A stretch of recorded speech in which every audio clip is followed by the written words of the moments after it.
earlier on, we were just speaking about investment and the challenge. And I've got a question for you now, Keith, on this is how will Siemens support its partners to make most of these opportunities? Partners are a massive part of our strategy. In food and beverage, it has been our main route to market. Clearly, we have offerings with our CS business, our customer services business, that does an element of direct business. But in general, 90% of what we do is through partners. What we want from our partners really is growth, clearly. But in terms of that, how can we be more? How can we get more and more out of that collectively? Clearly, training, not just from a technical perspective, I think, but from this challenger sort of area. I think we can do more in understanding. So, what is the real business case to get ahead of that opportunity? So we can be more forceful in dictating what the spec is, because we, as good as market share we have in our Simatic business. Yeah, there's plenty of other parts of the portfolio where we're not strong in terms of market share, and we want to be stronger in those and get the growth in those areas. So I think how we bundle that together is going to be important going forward. And with the accelerator program, bringing more and more of the offerings of the bigger Siemens together, demonstrating from use cases of what the business benefit is, and then training the partners up on that, I think is going to be really important. Like I say, both from a technical perspective, but importantly as a market opportunity, business development opportunity type of affair. Yeah. Okay, so just sticking on the partner bit, you sort of answered part of this question anyway, that I get questioned a lot of the value of our partners, whether they're a solution partner or distribution partner. How do you value that landscape? Is it, how do you value it? Because I know you've answered some of it, but... Yeah, well... We're a component supplier. Yeah. So we have a fantastic array of multiple projects, products rather than projects. It's the partners that make it into something, whether that's a solution partner, an OEM, integrator, whatever terminology you want to call it, really. It's that domain knowledge that they have that we don't have and don't want to have, that ultimately is the difference. And so we want our partners to be the best out there, but we want our partners to be able to really put a full solution together as well. And I think that's when you start to get that real value that what Siemens can offer. Again, bundled to what we said earlier about financial services, things like that, but they're the vehicle to actually deploying the technology, the individual bits that they make into something, and then that something creates the value for our customers. So without them, we don't have a business. So that's how critical it is. Yeah. Yeah. So am I right in understanding from our distribution partner point of view, they've actually got food and beverage teams or people that work in them teams? Have they still got that from one Yes, right? they do indeed. Yes, yeah, and this sort of goes straight through in terms of even looking internally at Siemens. Food and beverage is a focus for not only us in the UK but globally. A lot of our customers are global companies, so there's we have a significant focus on food and beverage. The direction of travel from Siemens is food and beverage is going to be critical on the accelerator program. There's now just announced within our smart infrastructure that they're going to have a dedicated head that looks after food and beverage. And so we have got that real focus. One, because it is the largest manufacturing sector, but two, potentially it's massive for us because it's still very manually orientated. So the distribution channel, just to come back to your original question, is that they recognise that because the amount of companies out there that's focused on that are food and beverage, and so it makes sense that they have dedicated resource that is pushing that. Yeah. And they are an extension to our sales team. So our quarterly, 6-weekly sales meetings, food and bev sales meetings that Matt Campbell runs, we have distribution sitting in those meetings because they need to know what we're doing and we need to know what they're doing to make the most of the opportunity. Oh, right. Okay. So that's interesting to know as well. With our solution partners now, I'll take them. We launched the Food and Bev Expert module, must be, 2 years ago, 18 months, 2 years ago? And it was the first one we did in the UK and Ireland. how's your feeling how that's been working? The value of it, etc. Yeah, well, we can see the growth that's come through that program.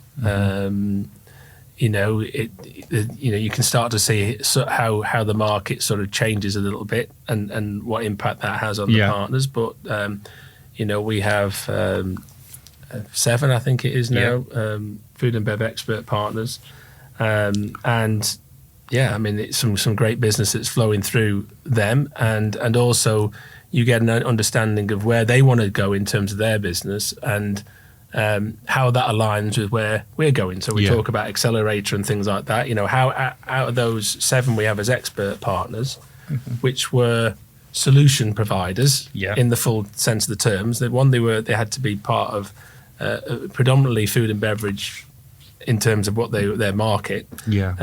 But 2 also they could do an awful lot of disciplines across the full automation piece.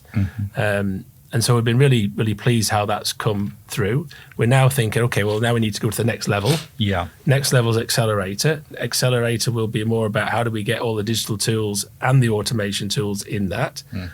That might be a challenge for some, but some will take it on because they'll want a bit of a USP as far as their business is concerned to make the most of this opportunity. But from raw figures suggest that it's been really successful. No, that's really positive, because you say it was our first one we did, and we was a bit sort of didn't know, was it? Uncharted territory, wasn't it? Exactly, really? So, exactly that. Yeah. Oh, that's brilliant. This is a bit of more of a generic question now. With your experience in the food and beverage, world, how do you see the future of it going? Which way do you see it? Is it sort of, when I ask the future, are you looking it'll be different areas of growth, different ways of doing business, different ways of manufacturing? Is it a whole plethora of different things? Because you must have seen it evolve over the years, haven't you? Yeah. No, it's interesting in as much that there's so many facets to it. So from like a food, the next generation of what does food look like in the future? Start off with that piece, and there's a whole farm to fork type scenario. So we're seeing more of this controlled environment agriculture. So this is basically where they're producing crops, salads and things like that, insects in a controlled environment. So it's a roof, it's controlled environmental conditions, maximising yield. You're growing closer to demand, so in terms of your CO2 miles. So we're starting to see more and more of those sort of companies starting up. Now, we're in this sort of critical phase with some of these guys where it is a startup. To make money, they've got to go scale. To go to scale, they've got to invest significantly. We're probably talking, 50-odd million to get to scale. Now you need either a big investor or some sort of support to get to that. So we're in that critical phase. But the direction of travel is produce closer to demand. And if you can minimize variability, which is one of the things that makes food and drink, more food than drink probably, but the food industry, one of its Achilles heels is the variability. And if you've got variability, how do you control that? That's one of the big challenges. If you can minimize that variability, like you can take control of the conditions, you know exactly what's happening, whether it's insect production or rocket production, it's maximizing the yield.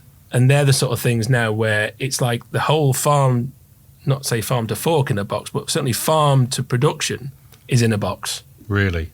And they're the sort of things that we're seeing. We're seeing there's a company called Smart Park over in Derby, which is a food campus. Food campus means basically there's going to be multiple types of companies on this campus, all sharing energy. So some will be cooling, some will be heating. So that'll be all managed in a centralized area. And there's going to be 6 or 7 of these campuses around, really big, easily like airports, sharing logistics, sharing all sorts of services potentially.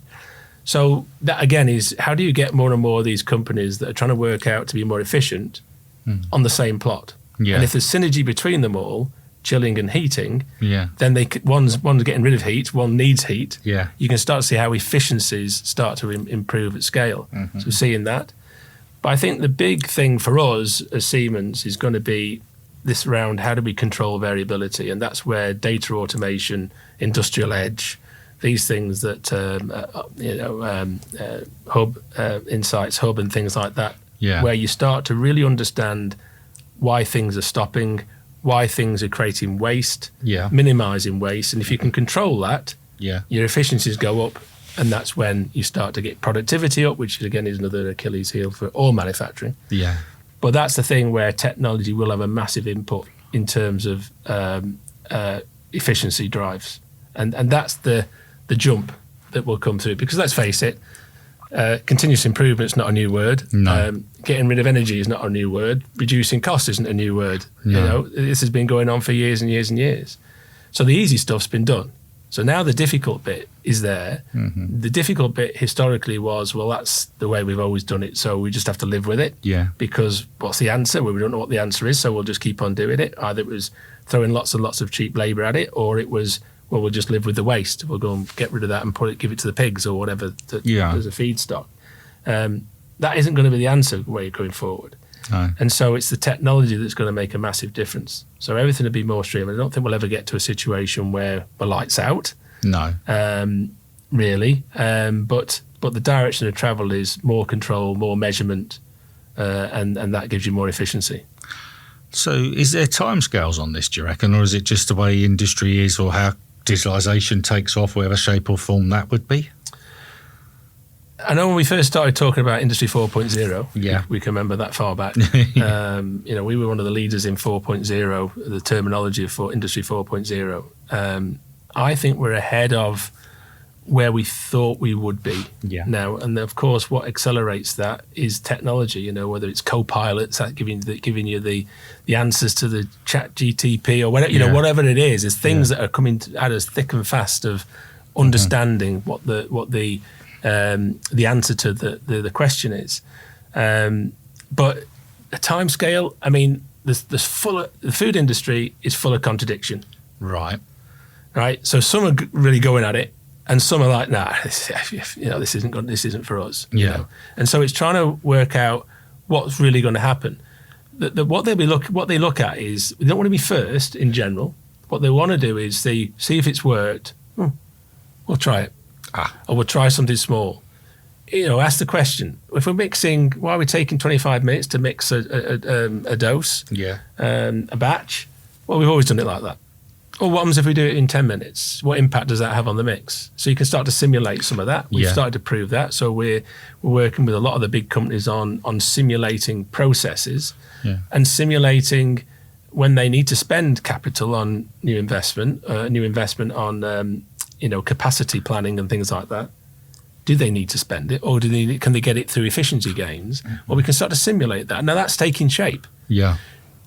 Transformation of the whole business, no, not yet. No. But those steps are absolutely starting to take shape, whether it's robotics, whether it's connected data, whether it's insight to give us more performance. They're all starting to take shape. So, maybe 10, 15 years, that full transformation, top to bottom, left to right, connectivity will be in place. But at the moment, a lot of companies are just trying to see whether they can get those business improvements and then seeing where that takes them. Right. Okay. Well, Keith, time has absolutely flown by. I do like to ask one more question before we leave. Is how do you unwind after all this food and beverage activity thing you're going through? I thought you were talking about my physique. I'd like to say I do a lot of running, but I don't. But I play a lot of cricket. But unfortunately, playing a lot of cricket normally means you have a few beverages after it. But so I do play a little bit of cricket still, just about on my legs and arms. Keep winding round. But I watch a little bit of Liverpool Football Club and stuff like that. So a bit disappointed about this season, but we'll take it as a good season in view of that. We'll see Jurgen leave on Sunday and see what next year brings. Yes, all times have changed. I think that's the word I'd use. Well, thank you again very much, Keith. Really appreciate your input. It's been a great insight, and I've learned some interesting bits there, and you don't realise until you sit and start speaking to industry experts like yourself of the vast challenge that we've got there. So I hope you enjoyed listening to the third episode of the Partner Podcast. Please stay tuned for future episodes. We'd love it if you could, when it comes out, if you could like it, share it, promote the podcast. My name's Mark Gutteridge. Goodbye and stay safe.